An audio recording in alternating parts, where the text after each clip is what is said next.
asalaamaaleykum dal leen ak jàmm mbokki internet yi safoo di seetaan Buzz M TV. Dame Mbodj daal dinay addu nag si mbirum Ousmane Sonko gannaaw ba nga xamee ne nag waa Sénat dañ ko war a jox vice présidence moom mi nga xam ne moo di Ousmane Sonko waa DGE nag daal di lankaaral que ne nag duñ ko jox boobee vice présidence. moom Dame Mbodj muy xamle que ne nag ñooñee dafa am ñu nekk seen ginnaaw dañ leen a ngemb képp moo waral ñuy jëf-jëf ju ni mel ndax kat na ko justice du daal di wax nga daal di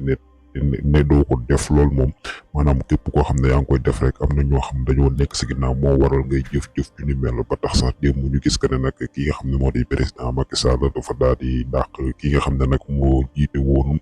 ñi nga xam ne ñoo di waa Sénat moom mi nga xam ne moo di monsieur Ndir ne mel nag tax Dame Mbodj muy wax que ne nag lépp li nga xam ne nag tax na leen a jóg ñëpp xam nañ ko mooy que ne nag fexe rek ba kii di président Ousmane Sonko bokk sa yële élection moom Dame Mbodj mi nga xam ne sax bokkoon na sa ñi nga xam ne ñu doon jëli ji fiche de parrainage yi ngi woon avocat yi Ousmane Sonko yi moo xam le lu ni mel lépp li ko waral rek mooy ki nga xam ne da leen a tiital muy kii di président Ousmane Sonko nañu fexe rek ba moom du bokk sa élection yi nga xam ne mooy ñëw.